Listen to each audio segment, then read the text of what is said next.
struggled today. I try not to do this too far in advance because things are moving so quickly that if I did this on the weekend, by the time we got to Thursday, it would be irrelevant, is kind of how it feels these days.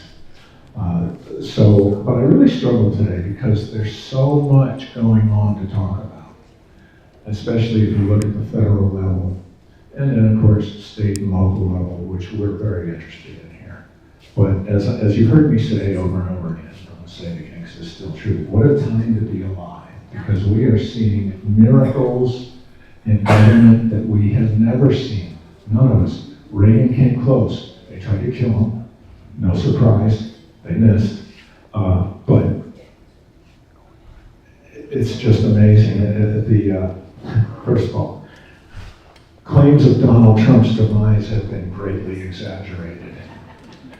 If you're paying attention to the primaries, and I assume if you're here, you're probably paying attention to the primaries. There's been a concerted effort for the last, well, really since he was inaugurated, to try to make the case that he's a lame duck, because it's his second term, he can't run again, right? So he doesn't have coattails in 28, right? So people aren't afraid of that. Oh, hello, Representative Ligon. I didn't see you sink in there. Everybody, Randy Ligon. Sorry, Mike. Yep.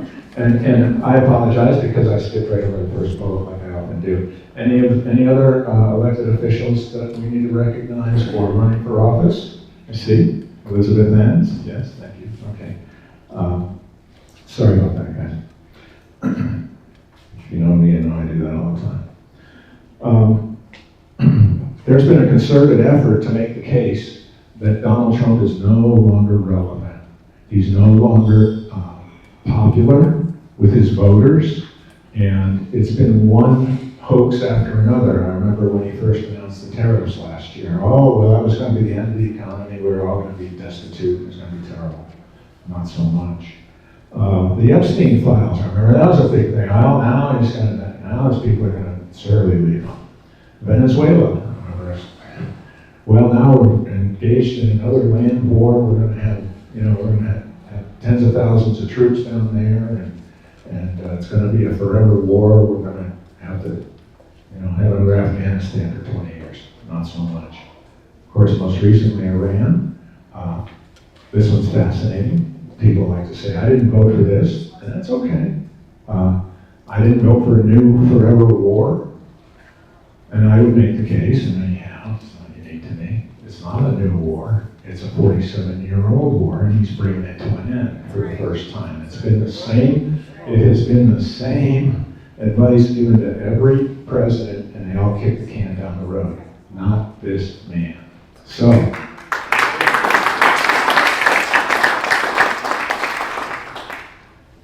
the things, and there's just too many to list, but internationally, right, Panama, right, we kicked the Chinese out. Venezuela, we got Maduro, he's in custody somewhere wearing a Nike tracksuit singing like a bird. Iran, Cuba's coming soon, the Abraham Accords. Europe is behind the eight ball, mostly of their own doing, but we're helping them. And Russia and China are fascinating because these are our two greatest geopolitical adversaries. And you would have thought that when we went after Iran, that China and Russia, who were dependent on Iran for a lot of things, for arms, for oil, would have come to their aid. Not a bit. Tells you what's what. Domestically, the border's closed. We're getting rid of illegals. The fraud that's being exposed is just, I'm a cynic by nature, folks, but I still can't believe the stuff that's being exposed every day. Commercial driver's licenses. Going to people that can't read English. It's awful. The markets are doing well. They don't seem to be too terribly terrorized by it. But then there's my own favorite little hobby horse, and Denise and I agree on this, and that's election integrity. Because if you don't have control of your elections, what the heck have you got? It's a mess. And now, South Carolina, you can say, is better than a lot of states. At least we don't have, Oregon has universal mail-in ballots, right? Just stay home, get your 50 ballots and fill them out however you want, and you're good to go. So we're better than some, but if you're familiar with Laura Sharp, right? And South Carolina Safe Elections. She went to the mat to try to get readouts of the electronic voting equipment that we've got, and just got stuck, right? She just spent a lot of her own money and some of others. So we have our issues too. But the things that Trump is doing, he issued an EO a month or so ago to go after mail-in ballots. And the brilliant thing about that is he can do that because the Postal Service reports to him. And so if you're doing the wrong thing at the Postal, he can fix that, right? And it's not unconstitutional. And in fact, there was just a ruling today that said, the cheaters wanted to cheat, and the court said, no, he can do this. He can do this. So that's great. And now here's the rumor. Now some of you may know, but this has been way under the radar. Last summer, Tulsi Gabbard made an arrangement with Puerto Rico to go down and collect some of their electronic voting equipment. And they've been analyzing it. They've been tearing it down and finding out that many of the chips come from places like China and Malaysia and Korea. They're not domestic. And so the rumor is that Trump is about to issue another executive order declaring a national emergency around election equipment because it is a critical infrastructure. He's not going to do it before the primaries because we're already voting, right? Okay, but before the midterms, this is a cataclysm. And now, can you cheat without equipment? Yeah, you can still cheat without equipment. The ballot dumps and whatnot. But it's just amazing what we're seeing there. Statewide. You should know that our executive committee met earlier this month and made a number of endorsements for the primaries. Okay? And so we endorsed Mark Lynch in the Senate race. We endorsed David Pascoe in the Attorney General's race. We endorsed, let's see, what's in District 26? All right, Elizabeth Enns, right, in District 26. We're very optimistic on that one. I can't understand why David Martin, who's a Republican in good standing, has never come to a meeting or been a member here. I just don't. Yeah. It's a head scratcher. Debbie Cloninger, right, for county council, and Tommy Atkins as well for county council, and Anna Miller for probate judge. So those are the endorsements that the EC. They were almost all unanimous. Maybe one or two are not, but. Notably absent was the governor's race, though.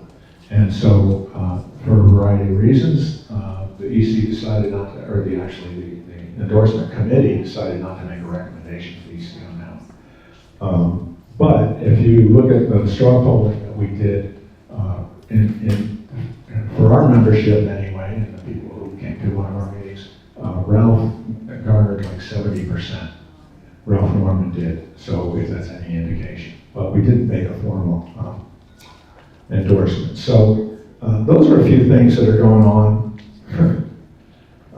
As I say, there's more, there's a lot, but I'm not going to bore you anymore. Mr. Sal Dariaga, how did I do on that? Excellent. Yeah, okay, all right.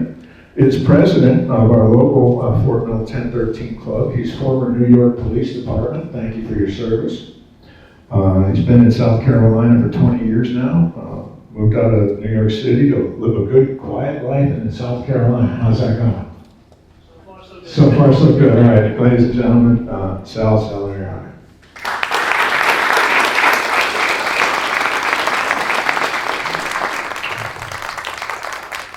So my name is Sal Dariaga, and I'm the current president of the Fort Mill 1013 Club. And I know a lot of you are probably asking, what is a 1013? So I had a couple people come up to me outside and ask me. Well, 1013 is the radio code for the New York City Police Department when an officer needs assistance. As a rookie, we were always told you never use that code lightly because basically it is the most serious code you could use. It means that a fellow officer, brother or sister is in need. And at that point in time, you drop everything that you're doing and you go help them out. And again, During your career, you may respond to several 1013s, but it's not something that you always hear. But it is a code that we cherish in our hearts forever.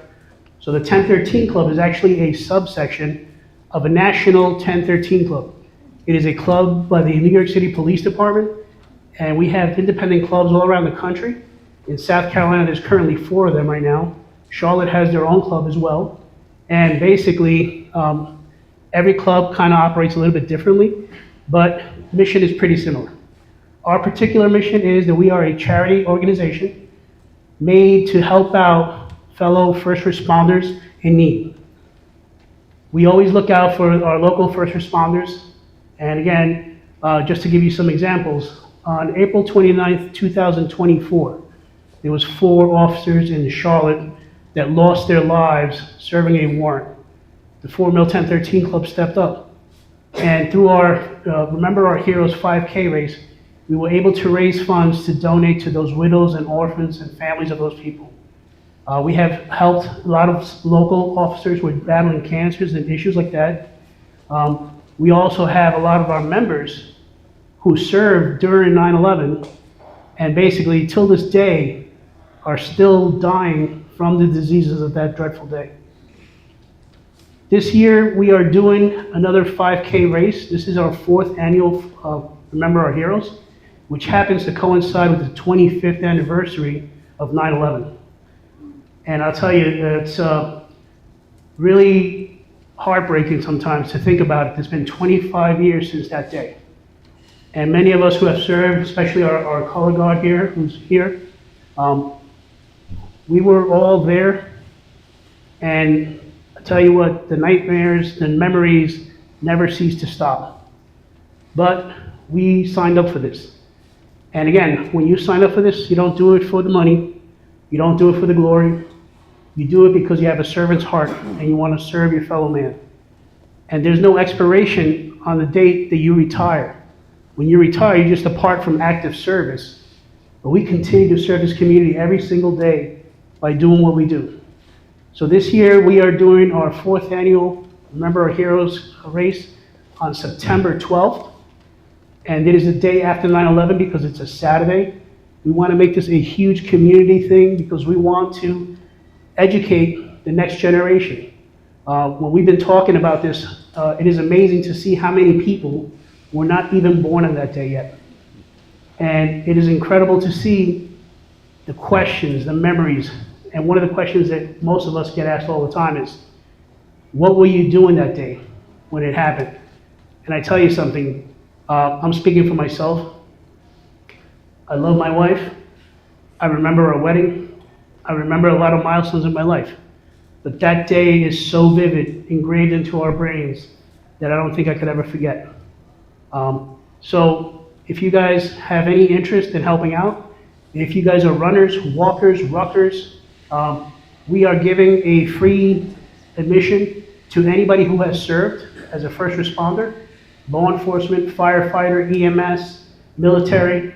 Thank you guys for your service. But again, they get to do this race for free. If you guys want to volunteer, we need lots of volunteers for this race because it's a huge effort. And basically, we have the support of most of the police departments in the area, the fire departments, the EMS, and a lot of the military veterans organizations in this area are helping us out too. So we urge you guys to, if you have the time, if you have the capabilities, please come out and join us. There are some flyers up on the table there. And again, thank you for your time. Thank you for this opportunity. Thank you.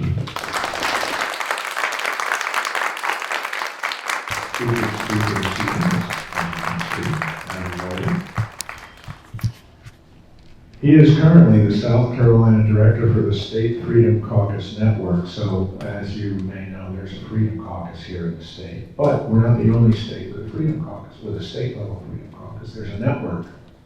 And we learn from each other. So, well, I guess he's currently our director in the state. Former state representative for District 20, Taylor's and Greenville East Side. Founding chairman, South Carolina Freedom Caucus, President, Majesty Music, Inc., and I'm looking forward to hearing more about that. He's a recovering attorney, I like that line, And he's a guest radio host on 98.9, The Word. And everybody give a warm welcome to Adam Moore.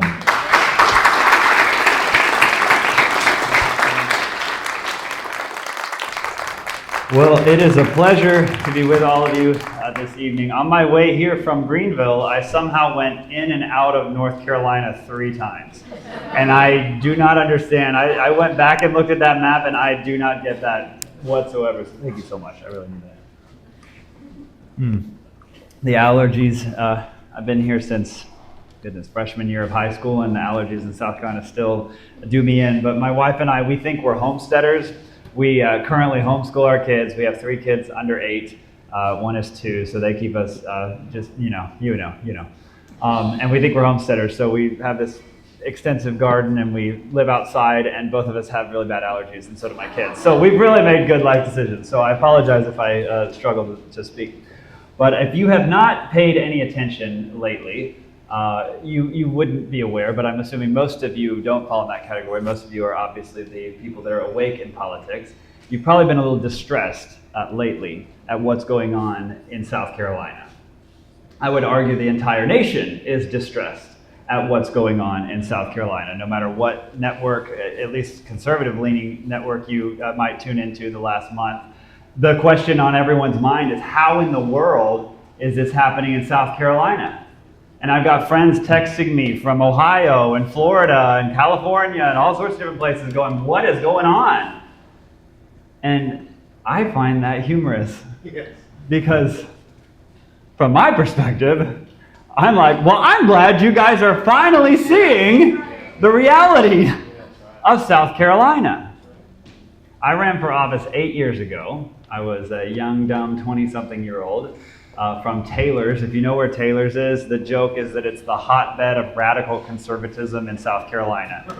That's literally what they called it. If you remember Bobby Mack, you remember when he was on the radio? Yeah, he was my constituent. So that was intimidating. Knocking and Bobby Mack opens the door and says, "Oh, you think you're conservative?" I'm like, "Yes, sir, I will be." But I ran, and I grew up in a very conservative home, and I believe strongly in conservative values, and I knocked on, I think it was like 4,000 doors when I first ran. We had just gotten married, then like 10 months later had our first baby, and then ran for office. Great decision, right? Yeah, isn't that a great decision? And I made a lot of promises at those doors. I was like, I'm going to go and I'm going to fight for our district, fight for our values. I'm going to fight the good old boy system. I heard that a lot from talk radio. I knew it was a thing, but I really didn't know what I was walking into. I had no clue what I was walking into. But I had made a whole lot of promises to a whole lot of people that I was going to do so. We joke in the upstate that it's because of the elevation, that in the upstate, our tax dollars just roll down to the low country. Have you heard that? That, by the way, that is a thing. It really is. And when I got down there, I knew it would be difficult to be a strong conservative in elected office. I had no clue how difficult. And by the way, I'm in, isn't this Jackie's district? Yes. Jackie's, yeah. I'm from Greenville. At least there's a number of strong conservative legislators in Greenville. Jackie does not have that. Yet. True. But if you don't know, when you're the only or one of the only strong conservatives, and everybody else detests you. I mean, everybody in Columbia agrees that the people who are terrible in elected office, the enemy is the South Carolina Freedom Caucus. You ask them, watch their faces, hear how they talk. And it's not just the left, though we probably make them lose their mind more than anyone else. They literally talk about us all the time, that we're just the most awful, we're destroying the state, we're evil, we're racist, we're homo. I mean, anything you can think of, the Freedom Caucus is the embodiment of that to the left. That's not surprising. Like, we literally fight on every issue. That's what we organize to do, to get together, to strategize, to figure out how to message, and to choose and even encourage and embolden each other to choose to fight on every issue every day. Now that may sound hard. It's like, oh, shouldn't you choose your battles? Well, The reality is, if you fall into that line of thinking, because I heard that when I first got down there, all these Republicans would tell me, oh, no, don't make an issue of that. You got to choose your battles on every single issue. What I've discovered is choose your battles in political speak means never fight. Literally, that's what it means. And even calling out Democrats, it was like, no, don't do that. You just get them upset. I'm not kidding. I had that talking to him. And what I discovered is that in office, the entire system of reward is encouraging you to stand down, to compromise on your values and principles, to not rock the boat, to not force on the record votes, to not question how money's spent, and on and on and on. And you're rewarded for that. You get better committee assignments, you get treated better, you get invited to all the cool kids stuff, the really nice, great lobbyist functions, right? This is a thing. This is how the political system works. I lived it. So it's the left that hates the Freedom Caucus, it's the lobbyists. In fact, the lobbyists hates the Freedom Caucus so much that they opened their pocketbooks 2 years ago and spent over $1 million against 15, I believe it was, legislators. Now, if you don't know, that is unheard of in state politics anywhere in the country. That doesn't really happen. Why did it happen? Well, the assistant majority leader, who was a Republican, Jay West, was on record. There's a video of it, of him at a function, at a lobbyist function. He's on stage, and Jay tells everybody the worst thing in politics are the South Carolina Freedom Caucus. They're just awful. You've got to open his quote, you got to open your pocketbooks and help us get rid of them. This is to a room full of lobbyists. Then he hands the microphone to a Democrat, the minority leader of the Senate. And this Democrat goes, oh, that is one thing we definitely agree on. We couldn't agree more. They are the worst thing, and you guys got to help us get rid of them.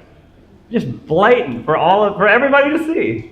By the way, story of Jay West, he helped run John Kerry's campaign back in the day in South Carolina. He ran as a Democrat for state house, lost, waited, I think, 4 years, you can fact check me, changed parties, ran as a Republican, was somehow, not by me, elected as the assistant majority leader in the House. How does that happen? By the way, a Freedom Caucus candidate ran against him, exposed his record, and beat him, and I don't think he even got 30%, or maybe got 35% for his reelection, and he lost to a Freedom Caucus candidate. Now, that story I just told you is exactly why the entire establishment detests the Freedom Caucus. Because we actually talk about how people vote. We talk about the money that goes where. We actually encourage good, strong conservatives to run for office. And that's a taboo. Why? Because nobody wants to have a challenger. Nobody wants to run. You want to run completely unopposed and not have anybody question you for how you're voting. And if somebody does, it's uncomfortable and you generally dislike them. The problem is, this is a republic. You are a part of the public trust, and you have to be held to account and answer hard questions, even if it's annoying. And you've been elected to go ask tough questions of other people and talk about how we vote and talk about how we spend money. So, wanted to run through just a few things from the history of the Freedom Caucus of major fights. One of the first things after we formed, we found out that there was a pediatric transgender clinic in South Carolina at MUSC, operating with taxpayer dollars.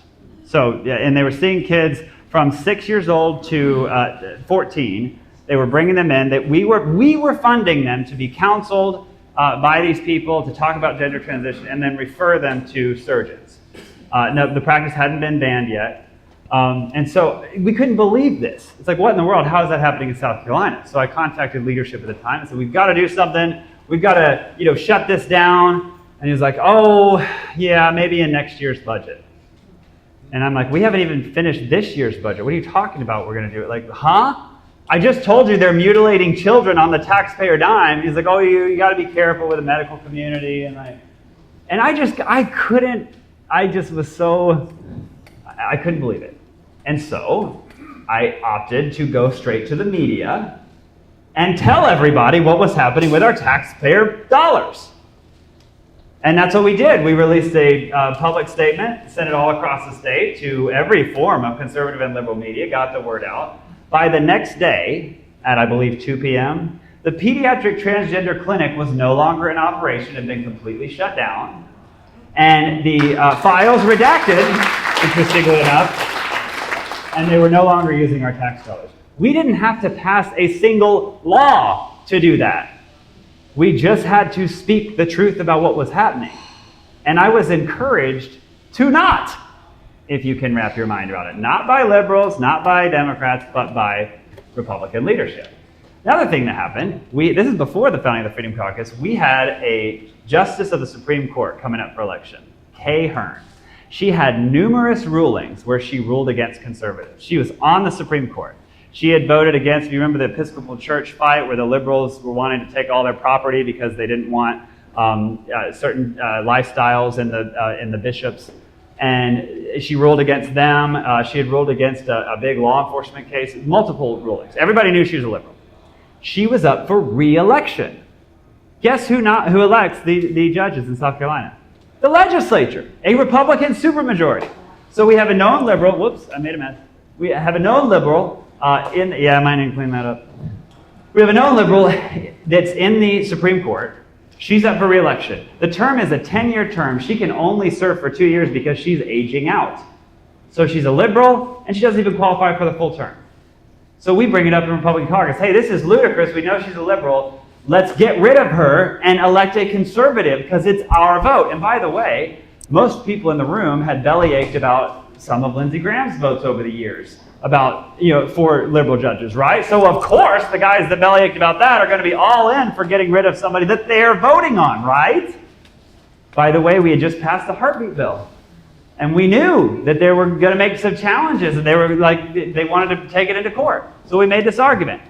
We were told, you don't do that. That is not done. You don't embarrass a judge like that. We don't remove judge. You let them retire with dignity. It's like, huh? How about we just retire them? And if they, that's sure, dignity. Who cares? Now, retire them now. They said no. They said you better not put that up for a recorded vote. Don't you dare make people look bad. I'm like, are you kidding me? I'm not going to say yes to it. So we forced a recorded vote. I believe it was like 9 people actually voted no on that judge, which was distressing, but whatever. So she got in there. She served for, I think, 1 more year. She served just long enough for the heartbeat bill to come before her, and she was the deciding vote and wrote the majority opinion that struck down the heartbeat bill and said it was unconstitutional, the pro-life legislation. And the entire Republican establishment said, oh, how could this happen? She's a terrible judge. This is awful. And it's like, you voted for that. What do you mean, how did this happen? And by the way, we have the recorded vote of how that vote went down. That was another thing that happened. Then, when what inspired the $1 million that came against the Freedom Caucus members was when we started touching the budget. Because before, when I first got there, there were maybe 3 or 4 people that would vote no on the budget. Because it was massively bloated, it pays for all sorts of ridiculous things, and you get to go by section of the budget. They put up a section and they say, here's all the law enforcement budget, yes or no. And pretty much everybody votes yes, because who's going to vote against public safety, except for maybe a few radical liberals? Then they go to the next section of the budget, the Commission of the Arts. Doesn't everybody like the arts? Don't you like the arts, right? Don't you support the arts? Don't you want to support the arts? Have you ever looked at what is in the Commission of the Arts budget? They fund drag queen shows for children. They fund drag queen shows for adults. They fund food and wine festivals. They fund gummy bear statues. They fund lewd art exhibits that are open to the public with expressions of different sexual positions. They fund some of the interesting things. They fund a home in the most recent budget where artists. I gotta read this because it's too good. They fund a home. I think it's called the Fresette building that we've built with our funded with our tax dollars, where a space where artists can rest. We funded that in the budget. We funded that in the budget. Yes, $55,000 of your tax dollars this year funded the Ferret House, which exists to offer a place where artists can go rest. And I'm like, why don't you just go to the library and sleep on a table? Nobody's going to bother you. Like, are we kidding right now? Like, what are we doing? $4,500 to the LGBTQ Chamber of Commerce. The upstate, sorry. So I guess that's only if you're in the upstate. $210,000 to just random various artists for whatever projects they're working on. Wouldn't that be nice to get that grant? Like, I mean, I don't know. My kids can do some pretty good art. Maybe I should sign up for that. $1,000 for the I Am Lavish Foundation, which is an I should have done the PowerPoint to put it up there so that you could see that it's basically a happily ever after where a grown man dressed in a very interesting fashion, not obviously in some of the pictures of man, can take people on horse riding lessons and you can live your fairy tale as, you know, yeah, and there's no age limit. As old as you want, you can go on this, and it's just great, isn't it? And on and on and on in the Arts Commission budget. That's the kind of junk that we funded in this budget. Massive amounts of climate change research. In the previous budget, you know one thing you funded? You funded a study on the effects of minority-owned female businesses of climate change. The effects of climate change on that. You actually funded a study for that. You funded an entire department that's express purpose is DEI. An entire department. You funded a group that exists, their entire reason for being is to find systematic instances of racism where the government is specifically being racist, and to find and expose a systemic racism, you know, in South Carolina. That's all they do. Now, maybe you're like, well, some of that, I like gummy bear statues. Maybe you're like, I don't mind that. At the end of the day, should the state government be funding any of that? When our roads are in the condition that they are in. Really? I mean, the questions are that simple. And people like to say, oh, well, some of these, comparatively, this isn't that much money. It's millions of dollars. When the legislature just voted to increase their own pay. When the Senate has a plan to raise two of the buildings and spend maybe $3 to $8 billion over the next 8 to 10 years on building all new legislative offices that they use for 3 days for half the year. You can't make this stuff up. That is why we are in the situation we're in. And by the way, in the budget, we're also funding things like Hollywood tax subsidies to bring Hollywood companies here to try to get them to film. Do you know what that did to portions of the Atlanta suburbs? Have you seen how Atlanta's trending in the voting? Isn't it interesting? We spent $1.3 billion to coax a foreign multinational company that's one of the biggest implementers of ESGs in the world to make electric vehicles in Colombia. A declining market that every study tells us is a terrible bet. We broke the records on corporate cronyism and handouts for a company, $1.3 billion. And by the way, you know what they did? They took that, and then when they started building their headquarters, they didn't build it in South Carolina, even after we gave them that. They put them in Charlotte for the headquarters. So all that tax money, all those big jobs, that goes up there. And now they're back asking for another $200 million for cost overages on that plant. Right? Just say no. Isn't that the line for drugs? Yeah. That is a perfect line. Yeah, the spending in Colombia is like they're hooked on some kind of something. Just say no. Like spending like drunk sailors. Maybe that's a nicer way of saying that. The problems in Colombia, it's really a cultural problem. And unless you elect people who will go in and fight against that and ask tough questions and put things on the record and actually vote no when it counts, it is not going to change the culture in Colombia. You know what will change? Your state. Because your state is changing. Some states like Florida, they're changing too. They're getting more conservative. South Carolina is at risk. Some areas are getting more conservative. But a lot of people argue that South Carolina is actually trending purple, like North Carolina. And why is Florida doing so well? Yes, Mr. DeSantis. Because the Republicans there actually act like Republicans. They believe in the things they put on their campaign flyers that they send out.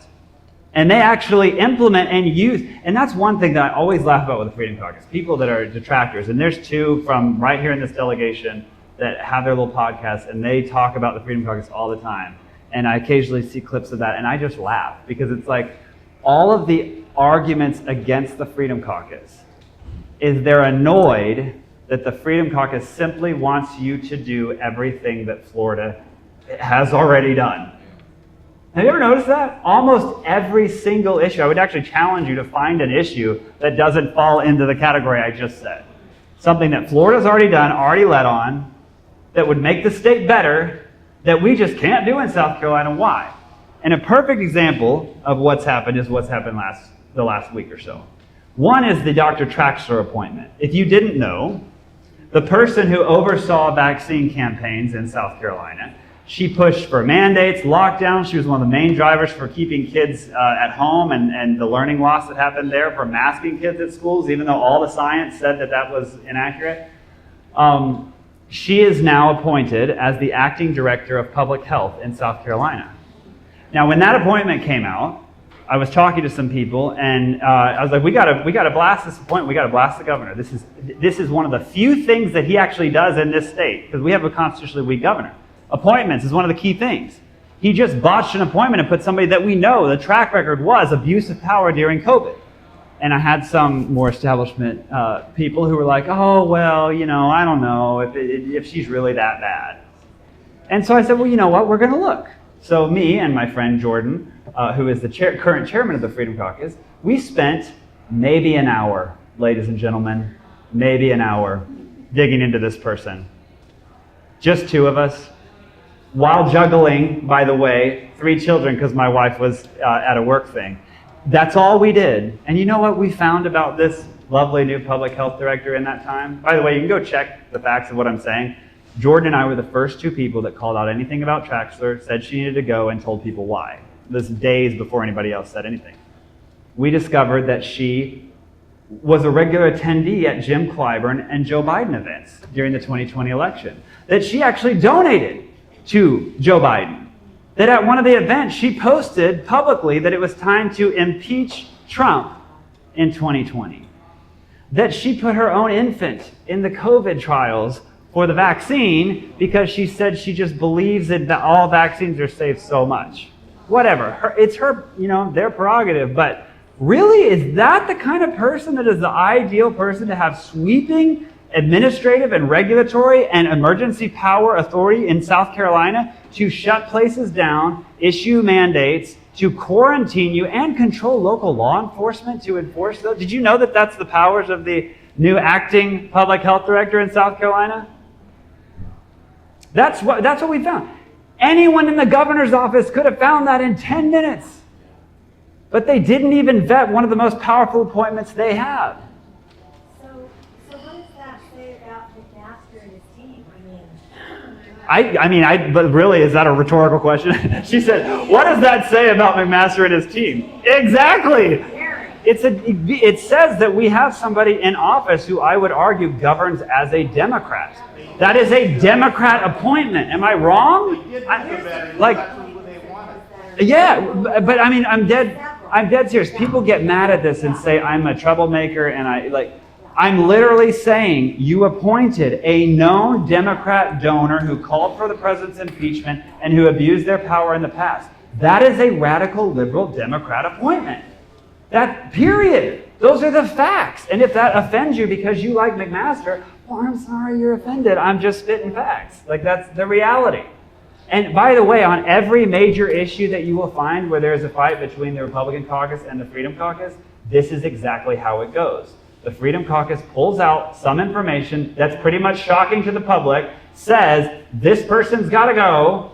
They say, no, we don't need to do that. That's not how things are done here. And maybe they're buddy with somebody or there's some lobbyist, whatever. And they say, okay, well, we're going to put a vote on it, either the bill or the appointment or whatever. No, don't do that. and then they put it to a vote, and either some of them actually vote against it and lose re-election, or everybody comes around and votes together, and we all act like it was the Republicans all together that did it.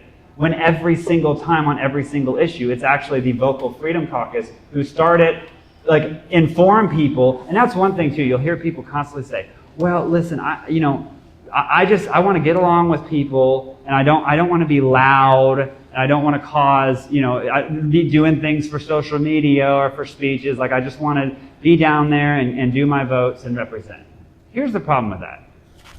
If you're in religious circles, how do you grow in religious circles? You evangelize and you proselytize. Any business people in here, how do you sell a product or service? You market.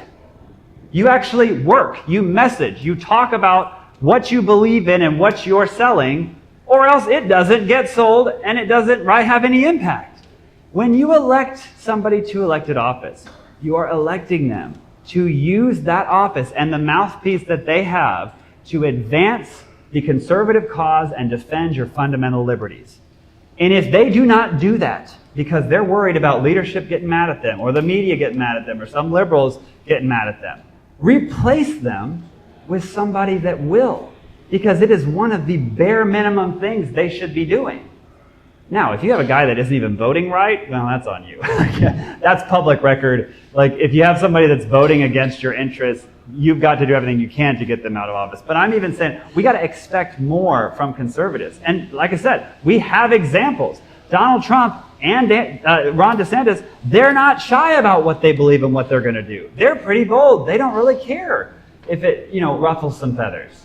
And that's how you actually get things done. So what happened with redistricting? Because I'm already pretty much over time. Same thing happened there.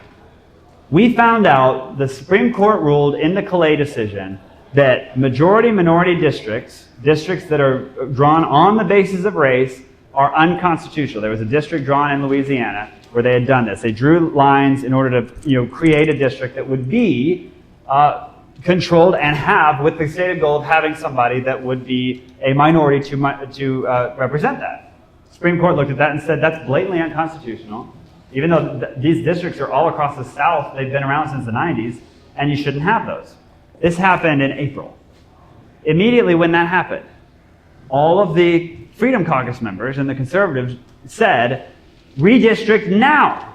We have one of those. Jim Clyburn's district in the 6th is look at the map. It's a blatantly gerrymandered district. It was created in the 90s when the Clinton administration strong-armed Republican states in the South to draw these districts. They did. That's where his district was created. He's been in it since then, the 90s. And by the way, he's one of the most radical liberal. He's the chief whip of the Democrats. He's Pelosi's errand boy. He is the one who picked Joe Biden and Barack Obama because South Carolina's first primary in the country, right, in the South. And that was who he picked. So he's the reason we have those guys. We finally have a chance to get rid of him. We called for it. By the way, I'm in Ralph Norman territory. Ralph Norman called for it in August of the previous year, if you missed that. And guess what? Every single member of Republican leadership in the legislature said, no, we're not going to redraw our maps. It would be nice to put it up. The Post-Courier ran the story. The Speaker of the House said, nope, map's fine, we're not going to do it. Shane Massey, the Majority Leader of the Senate, said, nope, our map's fine, we're not going to do it. Majority Leader of the House, Davey Hyatt, nope, map's just fine, we're not going to do it. The Governor, not interested. We've already dealt with our map, we're good to go. Alabama, Louisiana, all these other states, start moving the process, they say no. Well, we didn't stop hounding them. We were incessant. We wouldn't stop talking about it. And then, something magical happened. The White House got involved and said, hey, actually, this is a majority-minority district. The Democrats have gerrymandered to the nines in every... Do you know New England? They have gerrymandered every single district of 6 states, 23 different congressional districts, not a single Republican. Yet 40% of the population votes Republican. Isn't that odd? Why? Because they partisanly gerrymandered to do that, which actually is constitutional. In South Carolina and all across the South, if you look at the map, there's all these blue districts. Why? Because they forced the race-based districts. So, Trump weighs in, and suddenly, some people start flipping. But remember, they all opposed it when we had the opportunity. Shane Massey, the majority leader of the Senate, goes and starts arguing, actually, the map is totally constitutional. It's already been ruled on to the Supreme Court, because if you missed it, and this is where you're going to fall asleep, but those that are interested, all 5 of you, follow me for a second. There was a case called the Alexander decision. It was a couple years back. It was all about Nancy Mace's congressional district, XC1, the most contentious, close district in South Carolina, like for blue and red. And in that race, when they redistricted, they hardly tweaked the 6th district, the racially gerrymandered one, at all. But they cut a few neighborhoods out of the 1st and put it in the 6th in order to help get a higher partisan majority in the 1st for Republicans. Well, the Democrats said, that's wrong, you're diluting the minority vote of those districts, and the Constitution, as we have has been very clear, you can't harm racial minority representation. So they sued, took it all the way to the Supreme Court, and the Supreme Court ruled that actually the drawing of the 1st district and those specific lines that they did was partisan reasons, not only on the basis of race or predominantly. So therefore, that part of drawing the map was constitutional. The Calais decision had nothing to do with that. The Calais decision said all of that body of law that we've had that has said you can't harm racial minorities, that is still fully valid. But going forward, it is unconstitutional to draw on the basis of race to help minorities, because either way it's racist. You're harming this priority and giving this priority over the other. That's what the ruling in Calais was. And guess what? I told you, in the 90s, they drew that district. It still looks very similar. It was never fixed. It is still a racially gerrymandered district, and it hasn't been challenged. I will be shocked, actually, if we get sued and it goes to a challenge. And by the way, that's what's so infuriating me in this whole issue. For 40 years, and most of you have lived this, the left has weaponized the ability to use government to impose racist policies to advance one race over the other or punish. That's what affirmative action is. That's what DEI hiring is. This gender or this race or this gender fluid, whatever, we need this number and not that because of immutable characteristics that you can't control. And that's wrong. And you finally have the chance from the Supreme Court to right all of that. I mean, that ideology has radicalized generations of our youth and of our minority communities. Radicalized them, teaching them that it's a moral good. Are you telling me it's time? I take a question. Okay. And you have this chance to fix it. And what happens in South Carolina? They say no. And even though we started getting people to flip, not enough. They drug their feet. And by the way, the Freedom Caucus filed the bill to get this started in January because we knew the Calais decision was coming. Most people were saying, under the makeup of the Supreme Court, it's likely going to strike down this because it's blatantly racist and unconstitutional. Jordan Pace forced them to have a hearing, talked about it. They had people testify. And the leadership of that committee, Weston Newton and Jay Jordan, they killed that bill in committee, said, no, we don't need to deal with that. Back then in February when they gave it a hearing. And then in April, they were all shocked. Oh, we didn't have time to do this. There's not enough time to get it done. Well, if you had just listened to conservatives, which is the tale as old as time, for the entire way that South Carolina politics works, we would have gotten it done. But now I'm glad it happened. I'm not glad it died. I think I'm very sad that it died. But I'm glad that it happened and everybody got to see who's who. Got to see leadership go on record and say, no, we're not going to do this. And the senators who actually did kill it. And by the way, worked with the ACLU and these other groups to get everyone to go out and vote early so that they could argue, oh, early voting started and we didn't stop debate in time, which is what they voted to not stop debate in time and let it happen where the vote would happen on the first day of early voting, the final vote. Did you know that? So that then they can say, oh, record early vote totals. 40, 80,000, whatever the numbers have voted, we just can't do it anymore. It's like, well, you could have done it months ago. You could have done it when the decision came out. You could have done it the day before, but you chose not to. And now the Trump administration, who's already saying they're going to go after the people that have opposed it, there were 4 Republicans in the House that voted against redistricting. I believe one of them is from your district. Fact check me on that, from this area. And then there are, what was the final? Really, there's 7 to 8 senators who were vehemently opposed and killed this. There's different combinations of the final vote. Some people say 12, but I would argue that there were 6 to 7 that specifically did everything they could to kill this. Most of them, unfortunately, are from the Low Country. But don't worry, we'll get rid of them. I think it's given us the opportunity. So I need to end, but I'm just going to end with, we have a battle raging right now in South Carolina for the soul of the Republican Party. Do you want more of the same? Do you want to continually funding things that are antithetical to your values? Funding things that are literally turning our state blue? What is the obsession with jobs? We got to get jobs here. You're the government. You don't create jobs. Like, stop it. We don't need overdevelopment. We have a wonderful community here and culture, and everybody wants to come here. So stop throwing our tax dollars at corporations and begging liberal corporations to come here, and instead of fixing our infrastructure and our schools and giving people money for them to educate their kids how they want to. That's what we need to be doing. And we need more people in office who are willing to say that, force the votes to do that, and actually vote the right way in getting it done. So I will be finished now, and I will take questions. But thank you all for having me.